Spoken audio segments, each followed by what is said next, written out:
dragon logo on the right sleeve, as well as just the MSI written across their chest.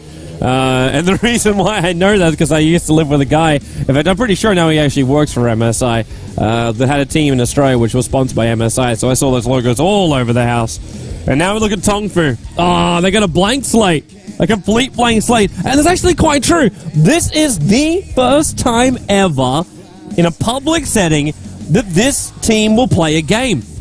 With this roster, it is the first time ever this team will play a game. So we wish you all the best of luck with that. Oh. Alright, so there we go. We got Bingo, or Zex Bingo. He is going to be our off-lane player for TongFu. I'm interested to see what kind of heroes he's going to be bringing out to the pool. We also just launched ourselves inside the game, so we still go through this. Now, to actually go through the back, now Zex Bingo's actually been around for a little bit longer. He ended up playing with his old team, which was Ogura Yui, if I say that correctly. And he was playing heroes, the number 1 role. He did play a little bit of off-lane with a Bounty Hunter, but Weaver, DK, and Alchemist are the ones you can throw to his name right there, too. So he has been around for a little bit longer. There's STM. I'm pretty sure that's meant to be Sidham. Okay, so he's basically going under 4 different names right now. Long DD. Okay, this guy has been around for a very, very long time.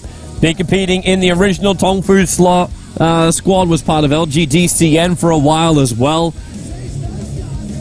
And plays a very, very mean support hero. Can play whatever he wants to, but really, of late, well, I say of late, his last recorded game was back in April of this year. It was back in April of this year was the last recorded game from Long DD. And a little bit further down, we look at Takabu now. Another man with a bit of a history. Rattlesnake being his first lineup, with them coming into the scene. Another support player. Another player who also enjoys, I would say enjoys playing Wisp, but his last 3 recorded heroes are Chen, Wisp, and Naga. And these were all played on the same day. This was actually back in August. On the 5th of August that was played. And then Yafet's. Carrie, I don't think I even need to explain to you what players he likes to play. It's Yafet's, people. It's Yafet's on the screen. And that's going to be your entire TongFu lineup. So without any further ado, it is time to get ourselves into the main event, because it's about to be kicking off the Nexon Invitational Super Match Series. This is week number 4 with StarTale going up against the TongFu 3rd squad in this best of 3 matchup, with Virtus.pro unable to make it to Korea. So let's get into it.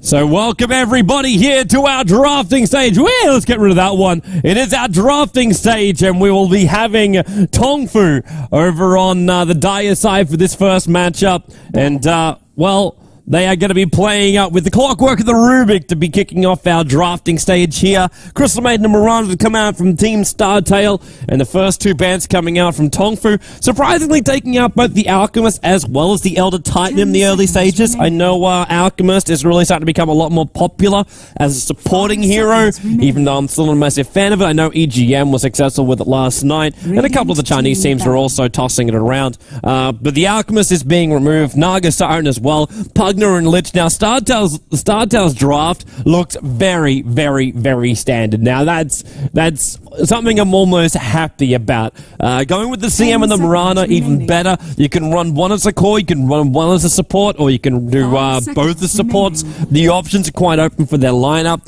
So, StarTale, I'm already impressed, which is, yeah...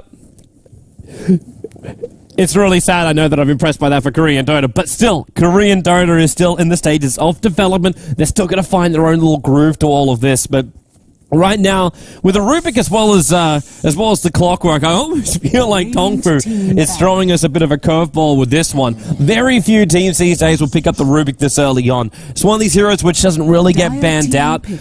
Even then, like, it would have been TongFu who would consider banning it out because Rubik is a great hero up against the Clockwork.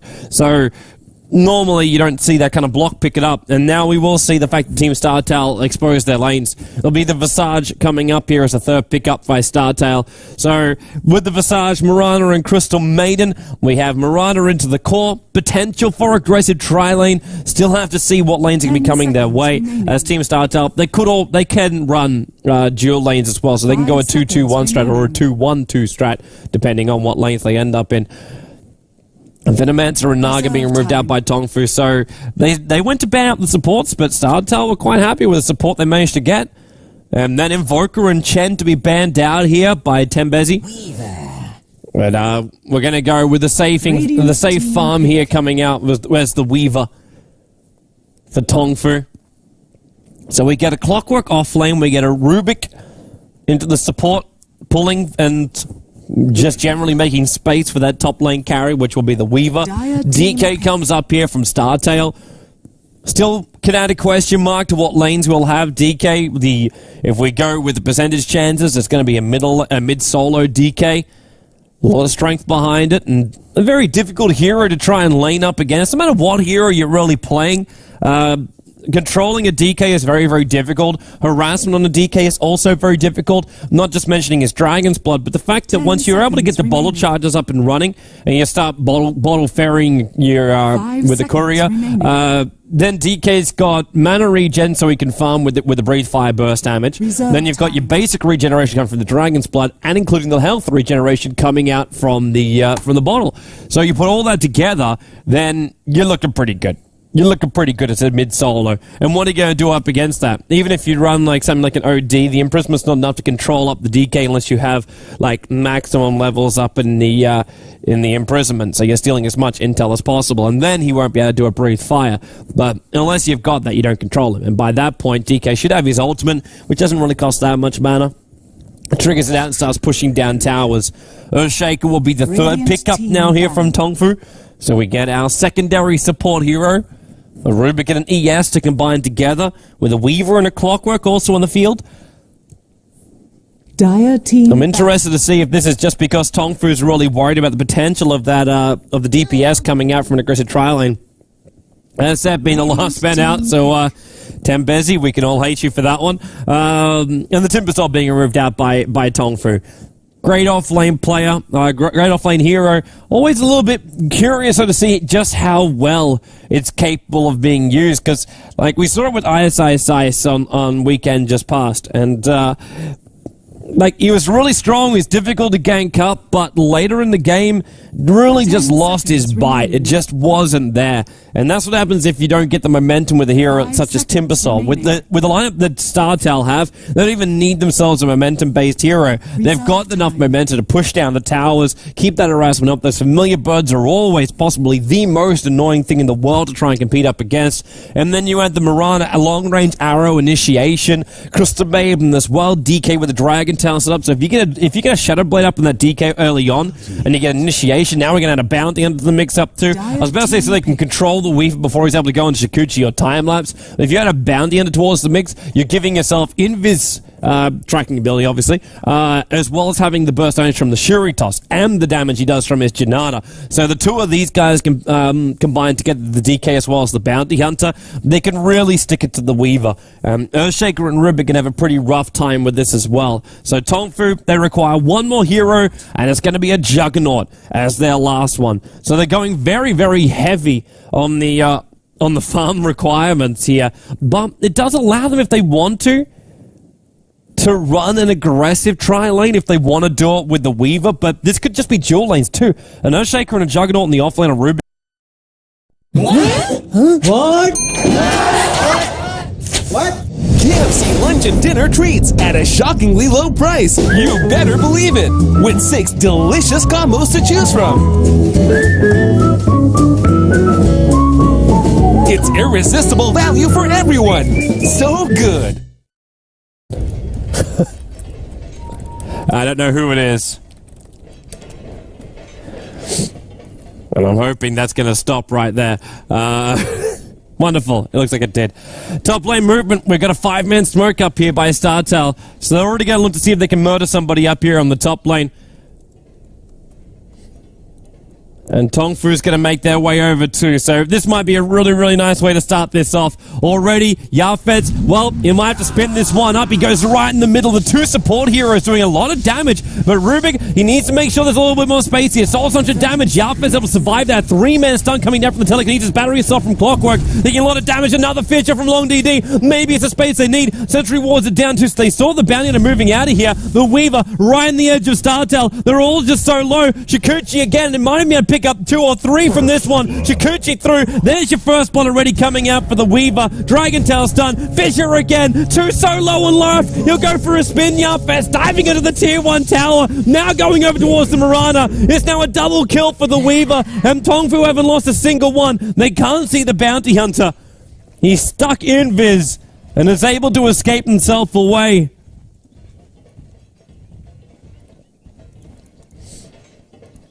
And they're away to safety. They are away to safety. And what a start to the matchup. The bottle is now already coming in for this Weaver. This Weaver who is running a solo mid-Weaver as well. So coming in with the early Wraith Band, had salves, had shared tangos, thinking he might have a little bit more of a harder time in life. Nope. Look at that gold per minute. Over 1,000 already. There's your gold per minute at the very, very start. 1.1k gold per minute coming in for the Weaver. Now, that's the way you always want to start matches like this. Well, DK sitting on the other side of this, and, well, 0 for 1. At least he's coming in for a couple of denies in this middle lane. But Weaver, with the other levels as well, with a generated attack, he can zone MP out here. Which is exactly what he does. The downside for the DK. While his burst damage is great, while his Dragon Blood isn't too bad, look at what he built into. This is the kill. This is the kill right here. He should Shikuchi through this one, go up the tree line. Needs one more attack with a Gemnate. He's already he's munching on the salve. DK will be able to survive this one. But this Weaver, is he gonna? Yeah. Oh, no. In. You got the Shikuchi damage. That's a kill. Gemnate attack. Follow-up attack. Mikasa moving wonderfully across this middle lane. And now building into, what is that, Ring of Aquila? Yeah, so he's going to do a Ring of Aquila for the mid. Long DD's keeping the pull going over on the side. Both Rubik and Long DD sitting up at level 2.5. Yafet's around the same. And this aggressive tri-lane, it had such potential. It had such potential to just murder everything. And now, well, they've still got potential for it, but the problem is when this kind of stuff happens. Crystal Maiden, the fissure flies out, the arrow will go as well, but Yafes tanks it up. The arrow has no effect on magic immune targets, which is what the Juggernaut is when he's spinning like that. So TongFu already going 5-0. This bottom lane, Clockwork, Bounty Hunter does not want to come in close on this one. Second he does, Clockwork can just pop off the cogs, burn off the life points as well as the mana, and that mana is so sacred for the Bounty Hunter. If he comes in too close, he gets caught inside the cogs, and then the battery assault will start to pick him off. There is, however, no sentries or dust on this long lane coming out from TongFu, so it's not as effective, but if they bring down a sentry, if someone actually even upgraded the courier, then you're looking good. And the courier upgrade is meant to come in like 5 seconds. That's the reason why it hasn't happened. It gets timed out. It has to wait. Now it can be upgraded as it takes the boots towards the top. There she goes. Look at him start flying. TI2 courier with particle effect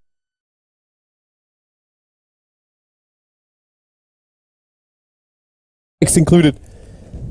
Long DD and Kabu waiting around the sides. Gandhi, he's going to try and start his pull, but this is all being watched. Like, you got to know in from that. TongFu with ward inside the lane as well. So even trying to do this pull, every part of it is being watched right now by TongFu. Long D preps himself for just a quick Fisher. A singular stun is not going to be enough for them, especially when it's Mirana on the front lines. Are we going to go in again? Weaver bugs on the DK. Takes a little bit longer to get rid of those little suckers, but Weaver, I think, is just having himself a little bit of fun. Try to zone him out, so when it comes to the 4-minute mark, he can run for the rune. In fact, look at DK already trying to make his way for it. And the rune's going to spawn on bottom. And DK can't win the foot race. Shikuchi's movement speed is more than enough, so he runs straight through him, and he's going to find a regeneration room for the Weaver as well. Courier's bringing in Magic Stick. I don't think that was really essential. I got a funny feeling that was mainly just meant to take the bottle back, but yeah, at the end of the day, I suppose it doesn't really matter that much. Up on the high ground, Weaver, there's your bugs again. And he's got time-lapse. He can dive in this underneath this tower and still use his time-lapse because there's no stuns properly. Like a Dragon Tail stun, that's a level 1 Dragon Tail stun. Nakanja possibly could have even committed a little bit more to that and taken the kill. Under the Visage, you already basically, like, even if he decided to use Soul Assumption damage, the Dragon Tail stun wasn't long enough not to control up the Weaver. But I just suppose Weaver doesn't really care right now. At this point, it's almost double the CS of the DK, and top 3 CSs belong to TongFu. Their net worth, of course, the top 3 will belong to them as well. Unfortunately, the gold per minute for the Weaver has now come down to a relatively normal area. As opposed to having the over 1.1k gold per minute because of the extra kills at the start. Bottom lane gank's now coming out. Clockwork's in trouble. This should be his death right now if they can control him well. Koksu comes down, but Bounty gets caught inside of it, and they don't have to get anywhere near him. Out of tolerance. The Soul Assumption damage, they did get burnt up a hell of a lot, but that is going to be the first kill now in for StarTale. No track gold coming out from the Bounty Hunter. In fact, has to level it up right now. Because he hasn't leveled up that. Whoop. DK's Dragon Form being used, but still unable to survive the Weaver. He pops his stick charges, now buys himself up some treads. I'm wondering if this just becomes a full-on action-pack Weaver. No Lincoln Sphere for this Weaver. Let's just go BKB Desolator. He might consider going in towards a Mana Style earlier on, though. That's just to break the track. Long DD's moving up towards the top lane too. They're still watching that Mirana and they know that she's alone. Which means the CM as well as the Visage is gone on wander. Nighttime Vision, Long DD now shows himself. Fissure, he's going to wait the right time. The leap's already been used though, so the Fidget now gets to go. Weaver taking a lot of damage in here. Will time-lapse to evade the arrow, which means Kabu has to cop it. And Long DD, he's committing. I don't think he really can commit to this. He's going to die underneath that tower. Completely over-committing underneath the tower. While Bounty on the bottom lane is dying, you'll see he got dust up, so Clockwork. There we go. There's your invis reveal. So get himself caught inside the cogs, which means you will die. Just the way it works if you got the invis reveal. So Clockwork getting a solo kill on the bottom. And the Weaver, of course, being involved on the top. We've already got 4-0 now up on him. And he's going to look for more. You got the double kill up on the top lane. He's taken out the DK twice in the mid as well. That top lane kill. There's 2 for the Juggernaut already, 1 for the Clockwork. Then the 2 other kills going the way of the Mirana, which was the overcommitting Earthshaker, as well as the bottom lane, which ended up going to the Bounty Hunter. Yafes Phase Boots, Poor Man's Shield. So, a standard build. A standard build for a Juggernaut, especially one that's searching for the kills, as those Phase Boots will let you keep in range when you're going on that spin. They're going to have a play for this bottom. Clockwork's hook shot's coming off cooldown right now. He is going to get tracked up, but track doesn't really concern him if he's able to hook shot and keep up that way. Just leap yourself in.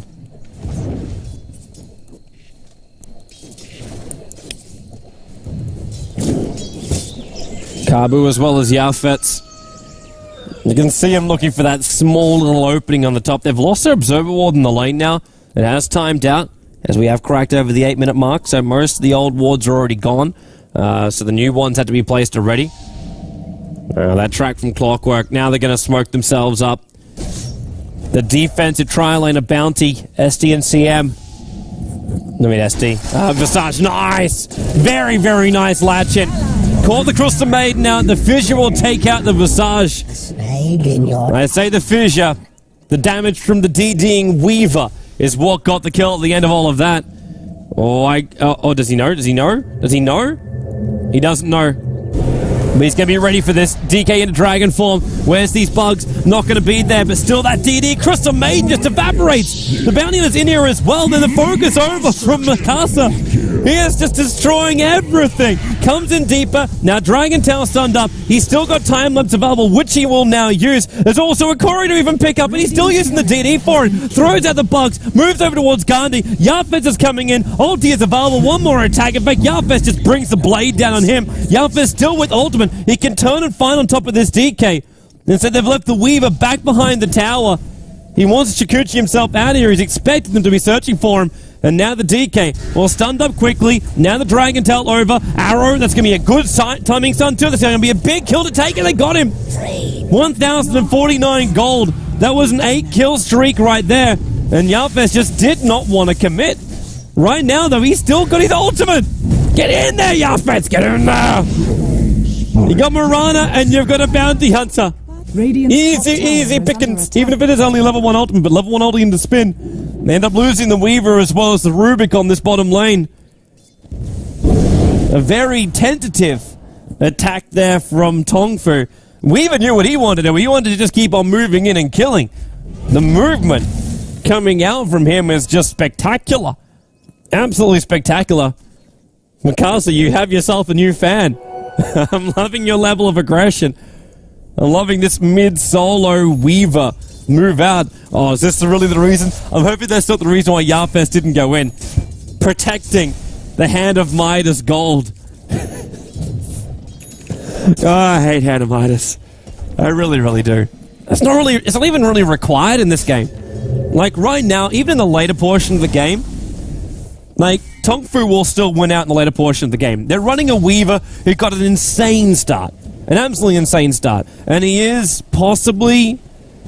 He's keeping his options open as far as what item he's going to go. But it's possible Mana, it's possible Lincoln Sphere. Both options are viable. Yeah. But even in the late game, it's not even required to have a Juggernaut as a huge heavy carry. He could have just gone into his drums or something along those lines. Is under attack. Instead, though, Yafes wants to go for the money. Which means he can, if he keeps his momentum up. Looking into picking up that Aghanim Scepter straight away for him. Bounty Hunter will find Yafes, but... Well, even with the Hand of Midas, he's got a chance of picking him off. With drums, he would have no chance whatsoever. The bounty doesn't really have enough damage just yet. There's only 1 point up in the Janata. 4 points into the burst damage of the Shuri Toss. Radiant's top tower is under Mikasa attack. bringing down that top tier 1 tower by himself. Well, StarTale, I'm not quite sure how many people are meant to commit to these different lanes. Like that one TP that just went up, and that's Mirana who left the jungle. But the rest of StarTale have 4 players sitting in this middle lane. Looking for any kind of advantage they can get. At the same time, no, Mirana, you can't stand up on this top lane. Weaver will just force anybody out of the base. Radiant's Curious now come back to life again. Or he just squirming himself out with the TP scroll. Clockwork, nice latch. Dust, battery assault, bounty hunter's visible. Fisher as well is going to be enough burst damage to pick him off. There a bounty on me? Especially when you combine it with a 4-level rocket. 4-level battery assault, 4-level rocket. And then just the power cogs. Didn't even need the maximum duration. 5 seconds is normally more than enough for the cogs. Radiant's top tower is under attack. There goes top tower. Radiant's top tower has fallen. So the tier 1 tower going the way of the Weaver. Radiant's bottom I'm still tower waiting to see is what he's under going to be attack. picking up, if it's going to be anything. Men. I'm just interested to see what type of build he goes. Because if he goes into Mana style, then he still has his fan. If he goes Lincoln Sphere, my fan is sort of like will start to sway. No, that's what we're seeing from Yafes too. It is gonna be the Aghanim Scepter rush. It's just easy enough when you want to still find your DPS, but you want to have your Aghanim Scepter as well. It's a lot of money to invest into a Juggernaut. For the timing you want to get it, sometimes you just need to rush up a little bit faster, and the Hand of Midas helps with that. The Hand of Midas also helps him getting up to the level 16. Like, the first jumps, like, even before, like I was saying, like, please, Yafes, just, like, jump in there, because I was like, don't let the Weaver die without at least performing some level of distraction. But the Omni Slash still only has 3 jumps at level 1, which is quite, like, pissball. But you get 9 at the 3rd level, and then you get 12 with the Aghanim Scepter. So, yeah. Pretty obvious the reasons why you want to find your levels and find it a lot faster. And now, Sentry Ward, they saw the Bounty Hunter. Pick him up, throw him down. Fissure, Cogs, Rocket, Battery Assault. And that Bounty Hunter just gets destroyed. DK came down to this bottom lane as well, so StarTale, they brought everybody down here, but it was already too late. The rest of TongFu aren't down here, and maybe they start TPing in their support. There's a lot of burst damage coming the way of the Earthshaker, and now Visage Soul Assumption damage. There's your track gold and Clockwork in the meantime. Initiating in on the Crystal Maiden, in comes the Weaver. Yafes has arrived as well. Ulti is available for him. Moving down, and DK, he's too far away from the creep wave. There's going to be a full ulti into the spin. Now you see the minimal damage done to the DK, but he is walking around with an Oak Club now, as well as having his Strength Treads, and now switching his treads up. He's still going to get brought down. TP is coming in from Bounty Hunter. This is going to be the worst way to TP in, though. You're coming in one after the other. Soul Assumption damage, Garni, he couldn't get it off. Radiant's bottom He just couldn't get it off. He tried the Grave Chill when he first came in. The TongFu just took him one by one. Arrow flies in, the creep wave will tank it up. And the bottom tier 1 town will go. That's one of those times when you just say, guys, let the tower go. It's just not worth it. They couldn't get themselves all there in time. And going in one after the other, having a Visage come in first, the man who has no stun. And needs time before the Soul Assumption becomes really effective. Just got nailed by TongFu. And they'll use the healing ward with the catapult to just keep pushing out. Was that a Lincoln's? Ah! I am swayed, Mikasa. I am swayed. But it is going to be a Lincoln Sphere for him. So very, very powerful item no matter how you look at it, especially when you're going up against a lineup with minimal stuns. There's a lot of tankability. Yep, track's already triggered as well. Very, very difficult to control up this Weaver. I kind of feel like this Weaver's still playing bait. It really does feel like bait games. But it shouldn't be bait for much longer. It's only going to be a matter of time before they try and go in for Roshan. Yafes is only 1,000 gold away from his Aghanim Scepter. Kabu and Long TT. Crouching Tiger. Hidden Tree Line. Looking for some kind of murder for just one little guy who's going to go doop doop doop doop doop doop doop doop and then bump dead. That's the plan right there. X marks a spot for death. Back into middle lane. Whoop, hello Sentry Ward. So that's going to reveal off the fact of they actually did something to him during the middle of that Sentry Ward. Reveals off the fact there is a Sentry there. There's not really going to matter that much to TongFu. They got a haste-runed up Weaver. He's going to run around, do a crap ton of DPS. Yalfred says he's level 2 ulti off cooldown now. So he's going to have himself those 6 jumps. And in they come. They need vision. Sentry Ward on the side. Bounty Hunter this time doesn't check, but the dust reveals him. And the Clockwork hooks in. BKB is already up for Clockwork too. Fissure will go through. Helps to 1 get the kill over on the Earthshaker. But 2, it also helped to stun up the Mirana, forcing her to leap away. So her escape mechanism is gone. And poor Tembezi, the Crystal Maiden, tried to hide in the tree line, but could not hide forever. Long DD, 1 charges! He keeps it alive, and Yafets jumps through with the ulti. Double kill for him. And GG, well played for game number 1. That's going to be all she wrote, people, for game number 1. We'll get to come back here in a couple of moments' time. Victory. But that was a quick, and I'm not going to say flawless victory. TongFu did overcommit themselves a couple of times. Earthshaker diving back past the tier 2 tower and so on and so forth. But that is going to wrap up game number 1 here of StarTale going up against TongFu. We look forward to seeing what's going to happen with our next game. It is, of course, a best of 3, so StarTale to prepare themselves. Game number 2 coming up in just a couple of moments' time.